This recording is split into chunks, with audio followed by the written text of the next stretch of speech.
आप सभी को राम। बिहार के विधानसभा चुनाव चल ही रहे हैं, तारीखें भरानी है, बाकी चल ही रहा है। और मैंने आपको बताया कि अति पिछड़ा राजनीति किस तरह से बिहार को प्रभावित करती है। लेकिन चुनाव जब आते हैं तो जाति समीकरण, जाति समूह, जाति, ये सब तो सबसे हावी रहती है। जो नेता लोग हैं ना, वो अपना जुगाड़ देखने लगते हैं। उनको लगता है कि अच्छा किस तरफ जाएं, क्या करें जिससे कि हमारा थोड़ा माहौल बना रहे, हम विधायक बने रहें, हमारी विधायकी जाए नहीं कहीं, हमें जो सुख सुविधा है, जो सत्ता का, शासन का जो लाभ है वो मिलता रहे, ऐसे ही कोशिश होती है। तो फिर नेता क्या करते हैं, अब उनको लगता है कि अच्छा इस पार्टी से टिकट मिलेगा या नहीं मिलेगा। पता चला उनकी जगह पे कोई टिकट किसी और को पार्टी सोच रही है। फिर सोचते हैं अच्छा फलानी पार्टी से टिकट मिल जाएगा क्या। एक ये भी मन में रहता है कि किस पार्टी से लड़ने से चुनाव जीत जाए। क्योंकि अभी भी भारत में निर्दलीय बहुत गिने चुने लोग जीत पाते हैं। निर्दल लड़कर विधायक बनना भी कठिन, और सांसद तो खैर बहुत कठिन होता है, लेकिन विधायक भी बनना कठिन। अब ऐसे में बिहार विधानसभा के चुनाव आ गए हैं, तो जाहिर है जो नेताजी लोग हैं वो अपना हिसाब किताब लगाने लगे हैं, किधर जो है वो बढ़िया से दल बदल करके पहुंच जाए। तो पाला भी बदलने लगे हैं लोग, इधर के उधर, उधर के इधर। ये कोई नई बात तो है नहीं, ये हर बार होता है। ये कोई मतलब इसमें कुछ भी ऐसा नहीं है। हर बार जिनको टिकट मिलने की गुंजाइश नहीं होती, जिनको लगता है कि अच्छा इस पार्टी से हार जाएंगे, मतलब अलग अलग तरीके होते हैं। पार्टियां भी अप्रोच करती रहती हैं। अब बेगूसराय से श्री गणेश हो गया है, ये पूर्व विधायक हैं, ये बोगो सिंह, ये जनता दल यूनाइटेड छोड़कर राष्ट्रीय जनता दल में चले गए। मटिहानी से ये 4 बार के विधायक रहे हैं, अब राष्ट्रीय जनता दल में चले गए।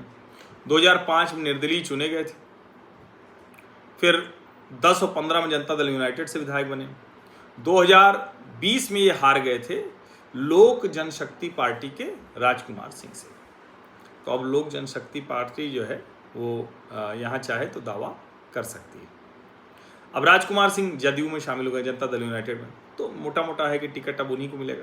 तो एक तरह से कह सकते हैं कि ये जो मटिहानी सीट है, क्योंकि अब उनको टिकट नहीं मिलेगा तो चले गए उधर, यानी विचार का कोई मतलब नहीं, सीधे सीधे विधायक कहाँ से बने।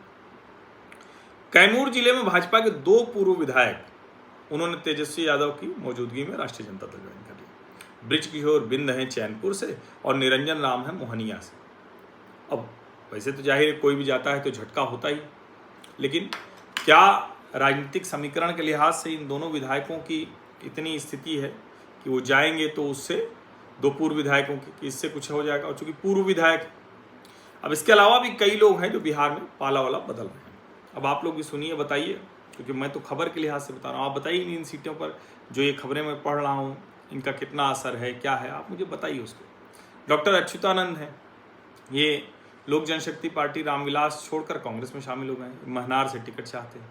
डॉक्टर रेणु कुशवाहा, जनता दल यूनाइटेड, फिर भाजपा, फिर लोक जनशक्ति, अब राजद, राष्ट्रीय जनता दल। रामचंद्र, ये पहले जनता दल यूनाइटेड में, फिर लोक जनशक्ति, अब फिर से जनता दल यूनाइटेड में आ गए। सोचिए कन्फ्यूजन कितना है।